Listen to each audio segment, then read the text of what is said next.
Hey, good morning, everyone. Welcome back. It's time to do some wild card playoff race recapping. Last night was some intense games. The American League East, they all won, so that race continues to be super tight. The A's and the Mariners, they battle each other trying to be the one to get back in the race because really only one of them can. And yeah, of course, the National League side, that's heating up as well. And for once, I decided they're not officially eliminated, but I put an X through somebody. We'll get to that in a bit, and it's in the title. You should probably already know who it is. Cough, it's the Padres. But before we jump into the standings here, we're going to go over some of the games from last night, starting things off with the AL. Yankees 7, Rangers won. So the Yankees getting a little bit of boost playing against a weak Rangers team this week, and now they've won back-to-back games after a little bit of a scare yesterday. They came out playing today. They were up about 3-1 halfway through, and then they just pile on some runs, one in the sixth, three more in the seventh. Their bats came out to play the way they should. Stanton's 31st home run of the season coming in that third inning, giving them a 2-0 lead at the time. They never got, since that first inning and taking the lead, they never were tied or fell behind. Gallo hits his 38th, another solo shot, giving them a 4-1 lead at the time. And then Aaron Judge comes on there, hits the 3-run blast in the seventh inning that gives them the huge lead, and they don't look back from there. Jordan Montgomery, he got into a little bit of trouble at certain points, but he did pitch a good outing, 5.2, 1 earned run and 6 Ks, whereas Dunning only lasts 2.2, 2 earned runs and 3 Ks. They're definitely keeping his pitch count down a little bit right now going into the end of the season. With the Yankees winning, Boston wins as well, and they have a come from behind victory. They were actually down 2-0 going into the bottom of the fourth, where they come in and hit 1 run, but it's the fifth inning where they pile on 3. Hernandez, a big part of that, and Bogart's hitting a 2-run shot. Both those guys hitting home runs. Hernandez's was a solo. They got 3 runs there. They generate a couple more runs in the next inning, and then they don't look back after they take that 6-2 lead. The Mets do add a solo shot from Pete Alonso's 34th of the season, but it's far too late. They just can't get the offense going. They find another loss. Really, Boston could have blown this one open. They had a inning where they had bases loaded, no out, and they managed to score 0 runs. So that really set them back early in the game, and that's when, before the Mets took the lead, Sherman goes 5, 4 earned runs, 3 Ks, giving up a couple of homers, whereas Rodriguez goes 4.1, 5 earned runs and 5 Ks. Sorry, 2 earned runs, not 5. 2 earned runs. But Boston, they find the win, and they hold on to that wild card, at least for now. Blue Jays 4, Rays 2. And with everyone winning, the Jays had to win to keep holding on to that spot, and they do. Ever since late August, the Jays actually have the best record in the American League, believe it or not. They did fall behind early. Manoah didn't look amazing, but he does pick up his 7th win of the season. He's definitely a contender for Rookie of the Year. No home runs coming from the Rays side. They fell behind 1-0 when the Jays generated a run in the second, but they took the lead in the second. And then the Jays generated a run in the third to tie it up. Exchanging runs in the fifth, it's 2-2 at that point. Manoah got into a couple of situations where it could have got a lot worse, but he managed to hold the damage off, and the Jays do take the lead in the sixth and one more in the eighth, and the bullpen does the rest. The big issue here, Manoah went 6, giving up only 2 earned runs, but he had 6 walks, so that's an area of concern, striking out 7. Rasmussen, 5, 2 earned runs, 3 Ks. And we see Walker come in for late inning relief in this game, and he looked pretty good. I think the Rays are just testing out what he's like. And the Jays, they throw out their good bullpen. And Romano, he walks the bases loaded in the 9th inning, but he does get out of it. Tough game for the Jays, but they find a big win. While their opponents, the Yankees and Boston are playing a little bit easier games this week. The Jays have it tough playing Tampa Bay, and they pick up a win. Last game in the American League, we got the Mariners 5, Athletics 2, and this could be undoing of the A's. The Mariners win, and now they won back-to-back against the A's. So the A's are falling a little bit further out of that wild card race, and now they're technically tied. They're going to play at least another game today. And the Mariners just trying to get back in that race. And both these teams 3 games out, and if the other 3 teams keep winning the way they have been over the past month, it's going to be very, very hard for them to get back in. They almost need to go on a huge winning streak, one of these teams. Kelenic leads his team off with a triple. That's pretty much it. He strikes out the rest of the times. He's still batting 177. It's Crawford who leads the way with 3 hits, 2 RBIs, and more in the bottom of the lineup with a hit and 2 RBIs himself. Olsen got the A's out to an early lead, 1-0 with a solo shot in that first inning. And Starling Marte hits his 12th as well, another solo shot. But that's all the runs the A's could get as they fall again in this tight playoff race. So I'm going to jump in and just look at the American League wildcard race. As we know, it's pretty much a lock on up top. The Rays are struggling a little bit, so there's some concern there. The White Sox have dropped to 563. Had they not been in this division that they are in, a whole different story of what would be going on with the White Sox. But we don't have to talk about that. All these teams win, so the standings basically stay the same. Boston's 1.5 games up. Toronto's in that last spot, and the Yankees are only half a game out, having played 1 more than the Jays, and it was a loss. Seattle and Oakland tied 3 games out, where Seattle's won 3 in a row, and Oakland has lost 2 in a row. So let's jump in to the National League side of the playoff race, and we'll start things off with the next team that's probably going to get an X through them if they don't shape things up, because they just lost again to the Pirates, and this time they had a lead again. Cincinnati really finding ways to not make the playoffs, basically, down the stretch of this. It's been pretty heartbreaking if you're a Reds fan.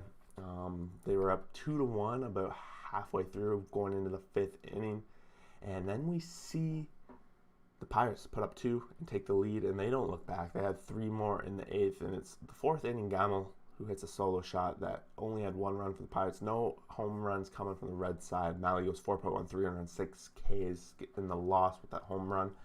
Keller goes 5.2, 2 earned runs, and 2 Ks himself, picking up his 5th win of the season. The Reds just not getting it done, and it's tough. It's going to be a tough pill to swallow come the end of the season. Next up, with the Phillies hanging on for dear life.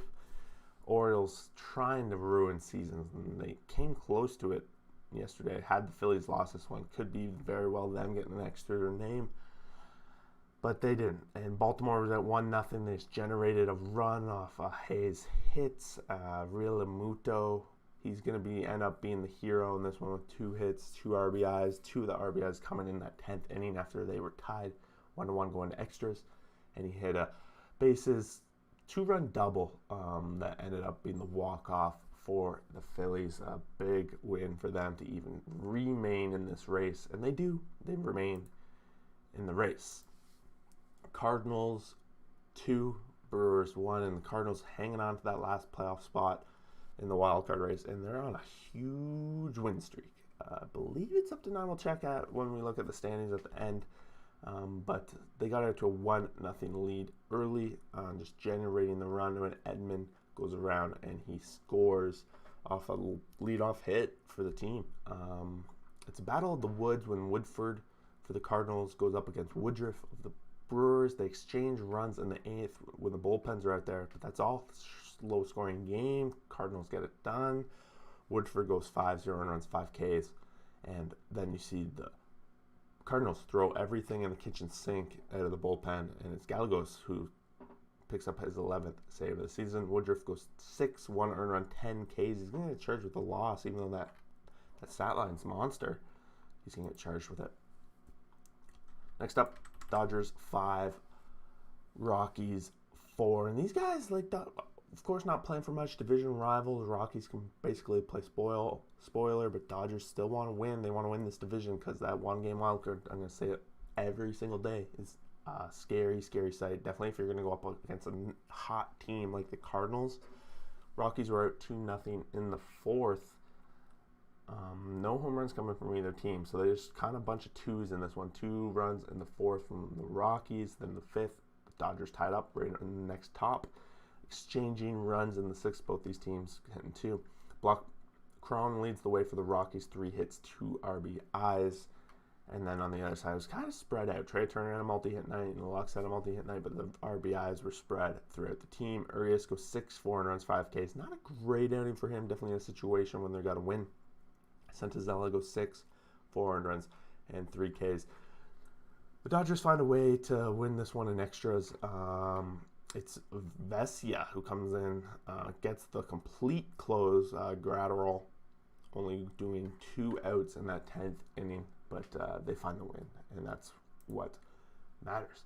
Braves 6, Diamondbacks 1, and Braves just piling on. They're getting a little bit of help here. The Phillies are beating Baltimore, so they got to keep winning too, and they're playing against the Diamondbacks, and they do. Out 4-1 after 3. They don't really look back after that. Austin Riley got the party started with a 2-run home run in the first. Elvis added to that with another 2-run home run in the third that made up for all their runs I was just talking about. Diamondbacks don't get any home runs themselves, and then we see Solar, his 24th in that 5th inning, that just helps pilot the Braves to an easy win. They throw out the bullpen kind of style here, but Smiley goes for the long relief, 3.5, 1 run and 4 Ks. Luke Weaver, 6.2, 307 Ks for the Diamondbacks. Couldn't get much going. Wasn't really a threat at any point in this game. So big win for the Braves.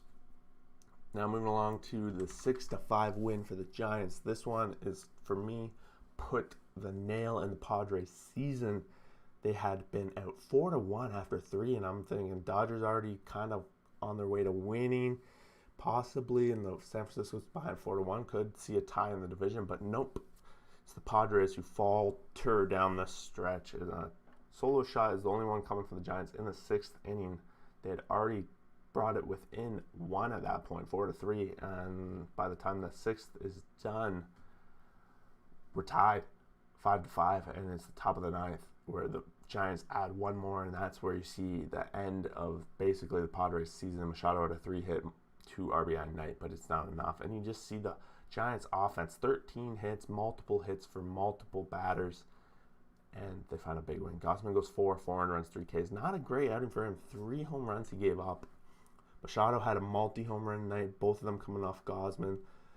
Pham had one as well, 15th, and Austin Nola, another one, his 2nd of the season. Musgrove goes 5.2, 5 runs, 6 Ks.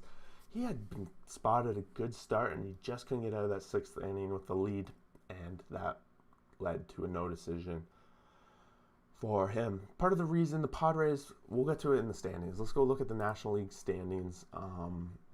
We'll start with the wild card race. Padres now 5 games back, so they're not obviously officially eliminated. They have an elimination of 8, but I'm calling it here. The Padres season is over. Their schedule is too tough down the stretch.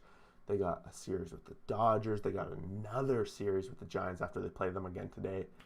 And they also have a series with the Braves. So all playoff teams, and they basically, out of the 10, 11 games they have left, they have to win 8 of them. I find it very hard, definitely with a 10-game winning streak. Cardinals on there. Let's talk about it. Cardinals holding on to that last spot. The only one really up for grabs in the playoff race. 10 wins in a row. We got the Reds 4 games back. Philly 4.5, and then the Padres 5, but I've officially called their season. They got too many teams to hop, too tough of a schedule, and et cetera, et cetera. Let's just look at this because there are divisions up. Philadelphia technically better chance of winning the division than the wild card, 3 games back. It's possible. Those 2 teams still playing easy schedule this week. And then if we, of course, look at the West race, still the 1 game back that the Dodgers are. There you have it, guys. The first eliminated team from our playoff race, key recap, whatever you want to call it. It's getting exciting. We're getting down to the last 3 series as people wrap up their 4th last series today and Thursday. We're going to be hopping into it. Things are about to pop off, so make sure you subscribe below and follow along for the rest of the season. We'll see you guys out there for that next video. Peace out.